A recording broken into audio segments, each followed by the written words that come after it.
notre représentation que dans un souci de contribution à une sortie de crise imaginable, nous avons préféré retirer la question suivante qui portait sur la situation très précise du centre d'enfouissement du Fiumouro.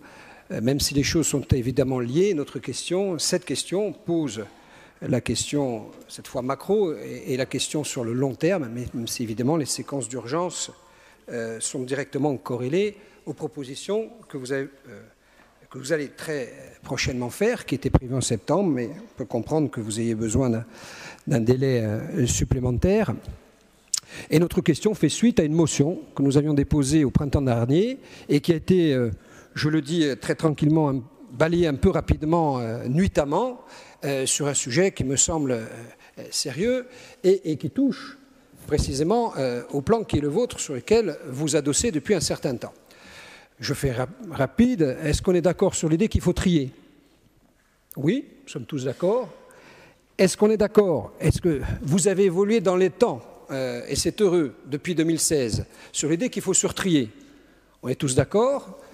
Vous êtes même ralliés à l'idée qu'il faut désormais méthaniser pour les citoyens qui nous écoutent, qui nous observent. En gros, est-ce qu'il faut installer des grands composts à la sortie des grands centres urbains pour éviter de transporter les fermentescibles? On est tous d'accord.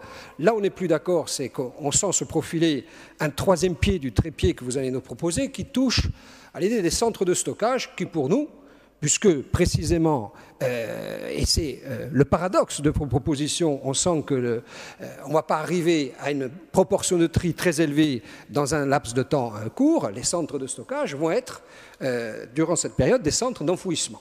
Or, nous avons proposé non pas l'incinérateur comme solution définitive, arrêtée et viable par définition.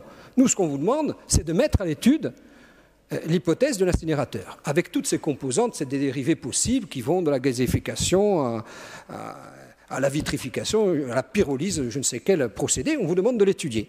Or, vous nous rétorquez que 4 principes vous l'interdisent. Le premier serait écologique. Le ministre de l'écologie lui-même, les yeux dans les yeux, en son temps, vous a dit que cet aspect des choses ne pouvait plus être à l'ordre du jour, puisque les techniques ayant évolué, ce qui était aujourd'hui défendable et écologiquement, ce qu'il était hier ne l'est plus aujourd'hui. Il y a donc une viabilité écologique qui aujourd'hui est pertinente.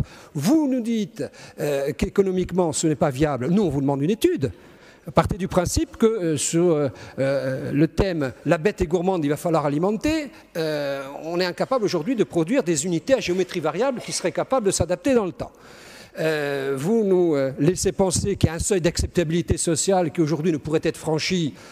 On peut même aller jusqu'à un référendum d'initiative populaire sur ce sujet. Nous, on n'est pas du tout convaincus qu'il y a un tel rejet de ces méthodes. Et enfin, vous convoquez le droit en nous expliquant qu'il y a Grenelle qui est passé par là et une directive européenne. Laquelle directive européenne que nous avons lue, qui est de 2008, qui a été révisitée en 2018, ne dit pas qu'elle est contre l'incinérateur. Par contre, ce qu'elle dit très clairement, c'est que ce qu'on peut faire de pire, c'est ce qu'on fait aujourd'hui, c'est d'envouir. Donc ces 4 arguments nous semblent, sinon des contre-vérités, en tout cas pas recevables. On vous demande tout simplement de faire une étude sur ce sujet, ne serait-ce que pour confirmer que vous êtes dans votre bon droit.